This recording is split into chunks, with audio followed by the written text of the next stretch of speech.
Hi, welcome to our Tennessean web chat this week as we look at Vanderbilt in the Super Regionals, hosting Louisville this weekend. Big week for the Commodores, chance to advance to Omaha in their second College World Series appearance. I'm Jeff Lockridge, Vanderbilt beat writer, and I'm here with Tennessean sports writer Nick Cole. Nick, first off, let's just get your impressions of what Vandy did in the regionals, bouncing back to beat Georgia Tech on Monday and get to this point.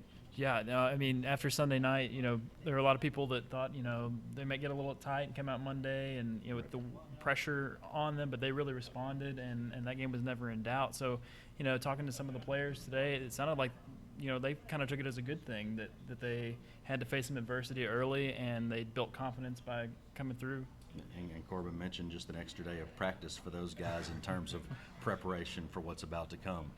And as you look at Louisville and you look at the stat sheet, I don't know that you can pay much attention to Vanderbilt's 10-2 win over Louisville up in Kentucky back in April. That was a midweek game, a game where Louisville threw, it seemed like 9 or 10 pitchers out there, pretty much got their whole staff a little bit of work once Vandy got a big lead. So I don't think you put much stock in that. You're not going to see those same pitchers. You're going to see their 1 and 2 horses, and Louisville's almost a reflection of Vanderbilt in the way that they're built. A couple of very good arms at the top of the rotation. A team that doesn't hit a lot of homers. I don't believe they've got anybody in double digits in home runs. They're going to get on base. They steal a lot.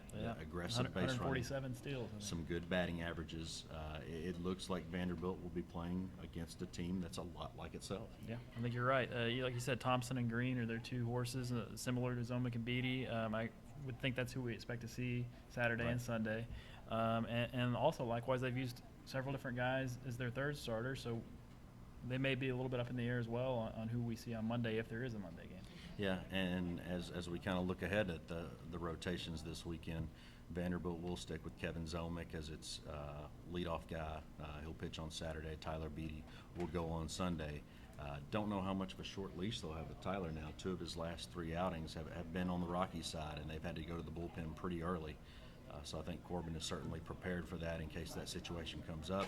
If we do get to a Monday game, I think Philip Pfeiffer, given what he did against Georgia Tech on Monday in the regional final, is the odds-on guy. Also because Louisville has some left-handed bats in that order, and Vandy would like to go lefty-lefty in that situation. So I think Philip is the first choice. Of course, Walker Buehler would be in that mix. And lately, he's been their number 3 guy, and they won't completely rule out T.J. Pecoraro as an option, but I think it would probably come down to Philip and Walker. It's not going to be Brian Miller. It's not going to be Carson Fulmer. They're going to keep those guys in the bullpen. I don't think Corbin wants to walk into that locker room, and he actually told me he doesn't want to walk into that locker room and have the guys' eyes popping out of their head because he decides to do something that he hasn't done all year and catch them by surprise like it's an act of desperation. It's interesting decision with Buehler because he's the one that did beat Louisville 10-2 in the midweek game. Correct. So he had some success against them, but at the same time, do you want them to get a second look at him as opposed to Pfeiffer, a guy they didn't see at all? That's true. It's a good point. Interesting matchup, though, this weekend. I think Spencer Navin's really going to have to be on his game with the amount of time, as we get a little decal flipping off there, with the amount of times that Louisville is going to try to steal and take extra bases the same way that Vandy does with Tony Kemp. I don't know if Louisville will bunt quite as much as Vandy does to move runners up, but they're going to be on the move. So that's going to be a very interesting dynamic. Expect to see Hawkins Field packed. Sure. All 3 games. I think available tickets for this series are already sold out. If you're not able to make it to the games, you can catch them on TV. That was a big deal this past week. Yes, it was. ESPNU opted out of the Sunday game, I believe it was, and put on Kansas State and Arkansas, which upset a lot of fans. A last-minute decision by the brass in Bristol. We got a lot of phone calls over that. Yes, we did. It wasn't our fault. No. We don't make that decision.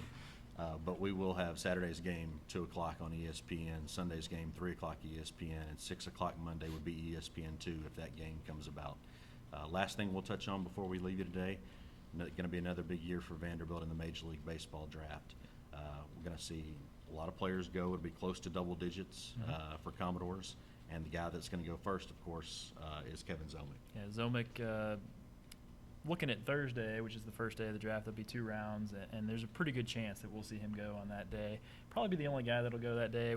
We're looking at probably Harrell, Yastrzemski, a couple of the seniors there, being the next ones off the board, maybe Tony Kemp, but that's a few rounds down the road. But like you said, almost 9 or 10 guys that could go. Not quite the 2011 class, because there's several of them that could probably come back based on where they're drafted Sure. and slotted for money and things like that. But just shows the depth of this program, that they're able to, 2 years after being gutted by the draft, come right back and produce another 9 or 10 guys. Get it again. That's Yeah. right.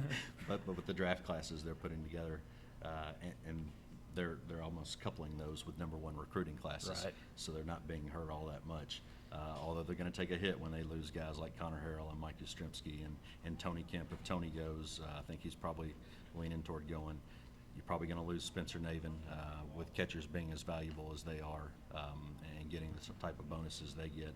I think the interesting player in this mix is probably Conrad Greger, a guy who maybe improves his stock if he comes back, but he's also going to go pretty high. So we'll see if they throw a number at him that entices him to move on. Anybody else that you're looking at in this mix? Well, we were talking about, we didn't realize that Phil Pfeiffer is actually eligible for the draft this time, and expect him to probably come back. But left-handed arm, we were talking about that. Him and Stephen Rice, along with Zomek, they've got 3 lefties, and those are always a hot commodity in the draft. And you never know when somebody sees the right thing out of one of those guys and offers them more than they were expecting and drafts them earlier. True.